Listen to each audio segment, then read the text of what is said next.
Imam Ali is struck with the sword of Ibn Muljim. Doesn't complain. What does he do? He announces his success. Fustu wa Rabbil Kaaba. I swear by this Rabb of this Kaaba that Ali is successful. Our seventh Imam, Imam Kadhim, is about to enter solitary confinement, a very difficult prison. And someone like me would complain, Allah, I'm one of your Imams, I'm your Hujjat on this earth, and I'm supposed to be in this prison. But no, he says one thing, that Allah, I have found in this solitary confinement the ultimate area to worship you in complete secrecy.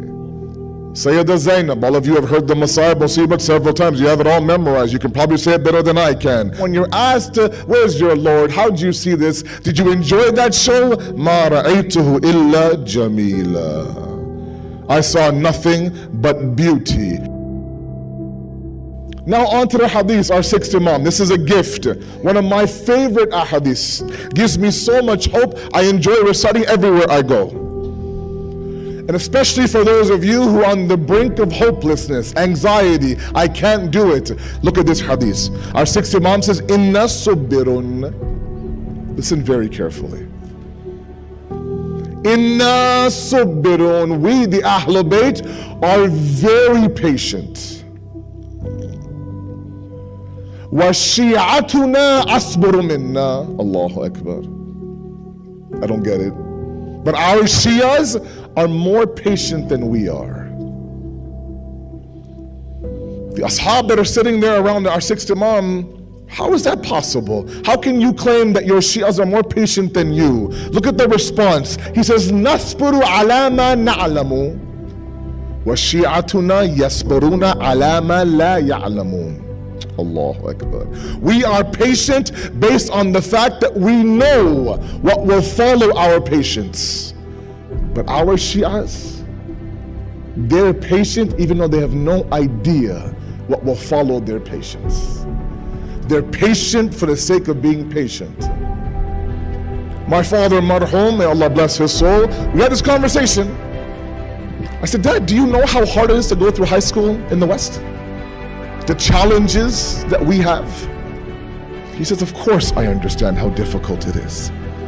Because you don't think I'm proud of you? The 4 years of high school that you spent, and you came out of high school without being a father, without being a drug addict, without being an alcoholic, without being a jailmate, without being a criminal. Wasn't a smoker, wasn't all that, nothing like that. I know how hard it is for you to spend 4 years in this difficult environment and you to safeguard yourself. That's what made me the proudest on your day of graduation. That conversation blew me away. Are you kidding me? Here's my father, the one that I had worked day in and day out to somehow impress, and he's telling me, you know what? I get it. 1,000 salams to you, my son. Imam Sadiq is saying, we're patient, but our Shias are more patient than us. They're going through a difficult time. When someone like Imam Sadiq is telling you that you and what you're dealing with is far greater and more difficult than what me and my family have gone through, that should make you get through your day. That should make you want to adopt the path of struggle. No matter what you're going through right now, and a lot of you are quietly suffering. You come through those doors, you walk into this hall, you have this beautiful smile on your face, but inside you're dying. And no one knows but Allah. No one knows that you're dying inside. No one knows that you go home and you close the door and you weep to Allah. Nobody knows how crushing you feel inside. But the fact that you walk in through that doors and you have this armor of this smile, is that what? وَشِعَتُنَا أَصْبَرُ مِنَّا. Oh man.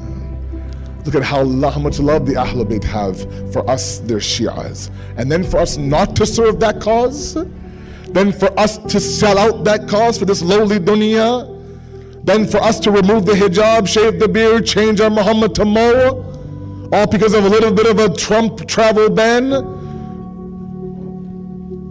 It's not what the Ahlul Bayt want from us. We're gonna take that hardship, take that struggle that right now you're going through, and do that because my Imam tells me that we get it. We know how hard it is. Point number 2. There's a beautiful dua in the Quran of Surah Kahf. And what I want everyone here tonight to realize, including myself, is your path to Allah is your path to Allah. It's an individual path to Allah. Allah looks at you, Allah judges you, Allah prays for you, Allah prepares you based on your path. Everyone's struggle on the path to Allah is your struggle. There are people in this room who can't get up for Fajr. Syed, wallah, I have 3 alarms, man. Surah Kahf at night, Ayatul Kursi in the morning. I ask my mom to wake me up. I have 1 alarm beside me, 1 alarm in the bathroom, 1 alarm down the street. Everybody is awake but me. I do my best. I beg Allah. I curse shaitan. I want to get up for Fajr. And his whole life is a struggle to get up for Fajr.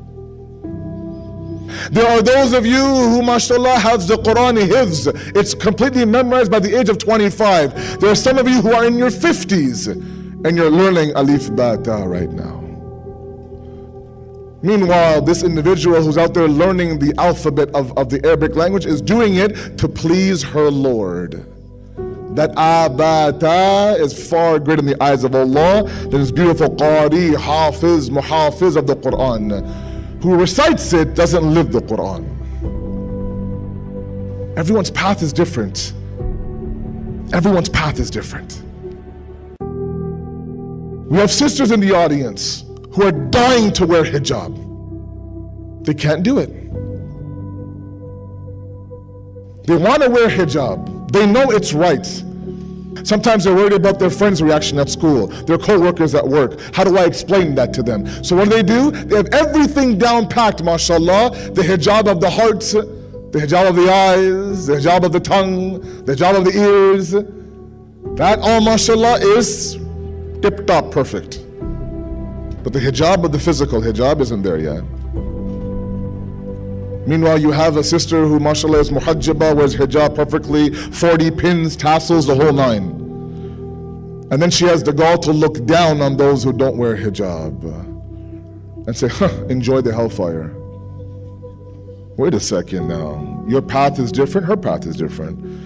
You wear 1 hijab, you have 5 hijabs missing. She wears 5 hijabs, she has 1 hijab missing. Your path is different. Embrace your path. Accept your path. Ask Allah to judge you and to guide you on your path, not on anyone else's path. The Quran says what? وَلَا تَتَمَنُّوا عَلَى فَضْلِ اللَّهِ بِهِ بَعْضُكُمْ عَلَى بَعْضٍ. Don't compare yourself to others based on the fadl of Allah. There are people, there are brothers, mashallah, who have a little bit more hidayat than last year, right? What do now? They look down upon those brothers who they were one of just last year.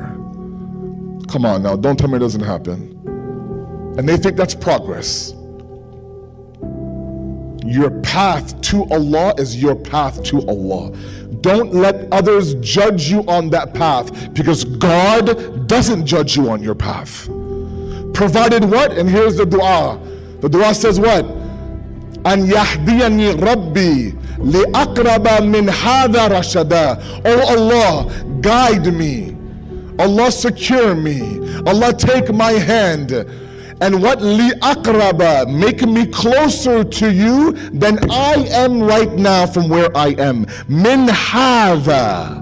From this point, I want to be a little bit closer. If that point is abata, then so be it. If that point is the fact that I have 5 hijabs down packed, but not 1 hijab, then so be it. I don't care about the path beside me, across from me, behind me. I'm worried about my path. Min hadha, my path. From where I am, I want to be closer to you.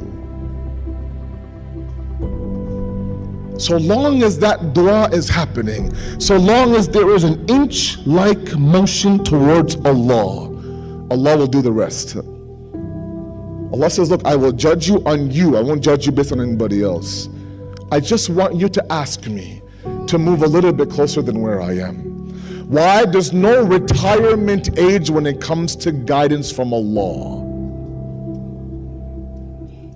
There's a verse called the verse of love sometimes. In the month of Ramadan, it's very, very famous. إِذَا سَأَلَكَ عِبَادِي عَنِّي فَإِنِّي قَرِيبٌ أُجِيبُ دَعْوَةَ الدَّاعِ إِذَا دَعَانِ فَلْيَسْتَجِيبُوا لِي وَيُؤْمِنُوا بِي لَعَلَّهُمْ يَرْشُدُونَ. Very famous verse. He goes, tell them when they ask you about me, tell them I am near, number one. Number two, more importantly, when they call upon me, whenever they call upon me, I'll answer their call. Meaning what? That any person who calls me for the first time, be it the first time after months of negligence, years of forgetfulness, whatever the case may be, desperate, went to A, B, C, D, they all closed their doors. Now let's try Allah's kingdom. Let's knock on His door. There's no harm in asking Allah. I've heard about the system of dua. Allah says, even if you come to me after all of that, I will answer your call. When? إِذَا دَعَانِ, whenever you call me. The higher the person is, the more difficult it is to get a hold of them. But Allah's not saying that. Allah's saying, I will answer their call, not next February between 4 and 4:30. He's saying, I will answer their call whenever they call me. Meaning when they're ready, I'll adjust my schedule to meet their needs. Do we need anything more beautiful than that? Do you know there are moments where we ask Allah, beg Allah, plead to Allah, and He says to the angels that don't answer that dua just yet. Don't answer that dua just yet. It's been a long time since this person called upon me. And I know the moment I answer that dua, they'll be gone again until the next time they need me. That could be years. And I love hearing the voice of my servants call upon me.